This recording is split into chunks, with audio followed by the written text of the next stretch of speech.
ఓం నమో వెంకటేశాయ. Hello viewers. నేను కేంద్ర విద్యాశాఖ మంత్రి రాజీనామా గురించి నిన్న ఒక వీడియో చేశాను. అయితే ఈరోజు ఆయన రాజీనామా చేసినట్టుగా మనకి వార్త అయితే వచ్చింది. సో ఈ విధంగా ఈ జ్యోతిష్యం ఫలించింది కాబట్టి ఇది మనకొక ఇండికేషన్ ఇస్తోంది. జెమినీ సిస్టమ్ అనేది ఎంత ముఖ్యమైనది ఒక అనాలిసిస్ చేసేటప్పుడు. అది వ్యక్తిగత జాతకం కావచ్చు, లేదా ఒక రాజకీయపరమైన విశ్లేషణ చేసేటప్పుడు కావచ్చు. జెమినీ సిస్టంలో కూడా మనం విశ్లేషణ చేసినట్టయితే మనకి ఎంత ఖచ్చితంగా ఫలితాలు అనేవి చెప్పగలమో కాన్ఫిడెన్స్ వస్తుంది అనడానికి ఇదొక ఉదాహరణగా మనం చూడొచ్చు. ఎందుకంటే నేను ఆయన లగ్నాన్ని నిర్ధారణ చేసిన తర్వాత కారకాంశ లగ్నం కూడా తీసుకుని రెండింటి నుంచి కూడా నడుస్తున్నటువంటి గ్రహదశలు, జెమినీ రాశి దశలు, అలాగే కారకత్వాలు, వీటిని ఆధారం చేసుకుని చెప్పడం జరిగింది.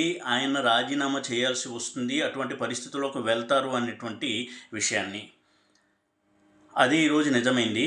అయితే ఇదొక జ్యోతిష్యుడు ప్రతిభ అంటే నా ప్రతిభ అని కాకుండా జెమినీ సిస్టమ్ యొక్క ప్రాముఖ్యత ఏంటి, అది ఎంత డీటెయిల్డ్గా మనకి అనాలిసిస్ అందిస్తుంది అని మనం అర్థం చేసుకోవడానికి ఇదొక కేస్ స్టడీగా కూడా తీసుకోవచ్చు. ఎప్పుడు కూడా ఇలా పరాశర, జెమినీ రెండిట్లో మనం అనాలిసిస్ కనుక చేసినట్టయితే తప్పకుండా మనకి క్లారిటీ అనేది పెరుగుతుంది, కాన్ఫిడెన్స్ లెవెల్స్ అనేవి పెరుగుతాయి. ఎందుకంటే ఆయన యొక్క వ్యక్తిగత జాతకంలో చూసినప్పుడు ఆయన ప్రమాణ స్వీకారం యొక్క ముహూర్తము, అప్పుడు వేసినటువంటి చార్టు, అవన్నీ చూసినప్పుడు కూడా ఖచ్చితంగా ఆయన రాజీనామా చేస్తారు అనేటువంటి విషయాన్ని నేను చెప్పడం జరిగింది వీడియోలో. అదే నిజమైంది.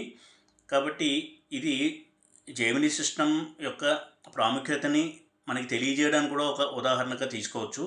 ఏదేమైనా కానీ ఇటువంటి ప్రతికూల పరిస్థితులు ఉన్నప్పుడు తప్పకుండా ఇలాంటి నెగిటివ్ రిజల్ట్స్ జరుగుతాయి, అది ఎంత పెద్ద వ్యక్తి అయినా సరే అని అర్థం చేసుకోవడానికి ఒక ఉదాహరణగా ఇది మనం చూడొచ్చు. Thank you.